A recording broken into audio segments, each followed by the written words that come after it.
Black and white hot tea நிகழ்ச்சிக்கு வாங்க. வணக்கம். இன்றைக்கி என்ன டாபிக்னா, கடந்த 6 மாத காலமாக மணல் வியாபாரத்தை யார் கைப்பற்றுவது என்ற பெரிய போட்டி நடந்து கொண்டிருந்தது. அதுக்கு முன்னாடி என்ன நடந்ததுன்னு சொல்லிடுறேன்.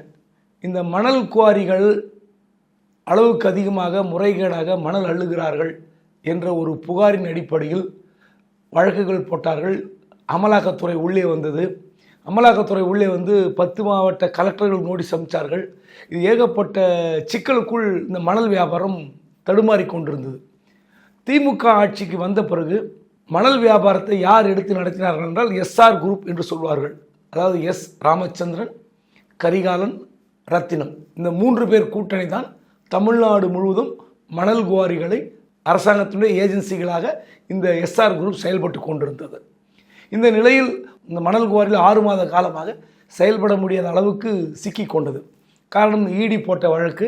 இது சம்பந்தமாக வழக்கு நடந்து கொண்டிருந்த போது மணல் குவாரிகள் நடத்த முடியாமல் இல்லை. அது ஏதோ ஒரு சிக்கலுக்குள் தவித்து கொண்டு இந்த கரிகாலன் எஸ்ஆர் குரூப் வந்து ஒதுங்குவது போல ஒரு தோற்றம் ஏற்பட்டது. அவர்கள் வந்து ஒரு 6 மாத காலமாக பார்ட்டி ஃபண்டு கொடுக்காமல் இருந்தார்கள். சரி, இந்த நிலையில் இந்த மணல் வியாபாரத்தை கைப்பற்றுவதற்காக பல கோஷ்டிகள் களத்தில் குதித்தன. பார்த்தீங்கன்னா, குறிப்பாக நாகப்பட்டினத்தில் ராஜாப்பான்னு ஒருத்தர், அவர் வந்து இந்த மணல் வியாபாரத்தை கையில் எடுத்து விடுவார் என்று எல்லோரும் நம்பிக்கொண்டிருந்தார்கள். கிட்டத்தட்ட பார்ட்டி ஃபண்டு கொடுக்குற அளவுக்கு வசதியாக இருக்கிறாங்களா இல்லையான்னு செக் பண்ண போனால் ஒரு பெரிய தொகையை கொடுத்து பிளாக் பண்ணி வச்சுருந்தாங்க.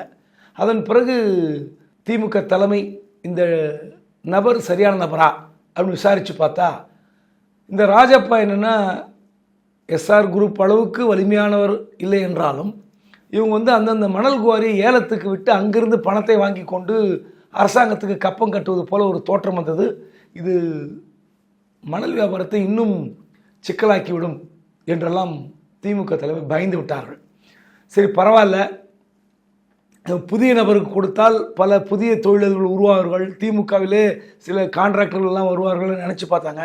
ஆனால் இந்த மணல் விவகாரத்தில் எல்லாராலும் இறங்கி ஜெயிப்பது முடியாத விஷயம். காரணம், இதற்கான மிஷினரி இருக்கணும், டீம் இருக்கணும், கண்ணும் கருத்துமாக ராத்திரியும் பகலமாக மணல் குவாரியை பாதுகாக்கணும், கேமரா போட்டு வாட்ச் பண்ணணும், அதுக்கப்புறம் இடி, இன்கம் டேக்ஸு இதெல்லாம் வந்து சமாளிக்கணும்.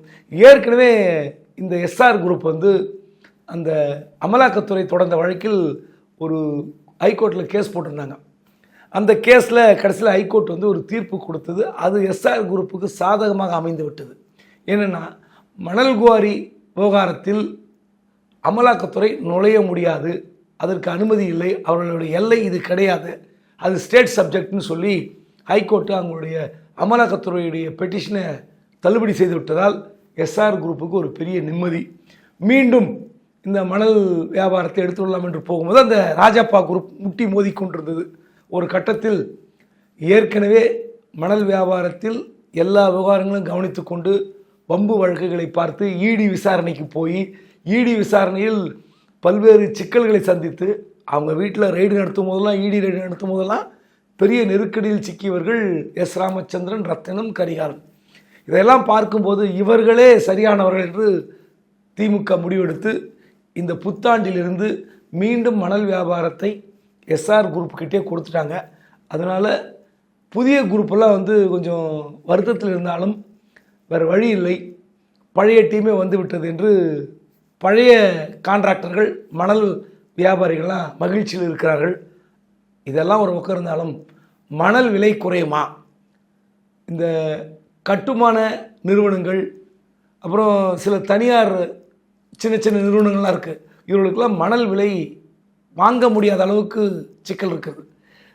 ஆற்று மணலாகட்டும், எம்சாங்கண்ட் ஆகட்டும், சவுடு மண்ணாகட்டும், எதுவுமே வந்து உச்சபட்சமாக விற்கப்படுகிறது. இதையெல்லாம் கட்டுப்படுத்தினால் திமுக அரசாங்கத்துக்கு ஒரு நல்ல பெயர் கிடைக்கும்.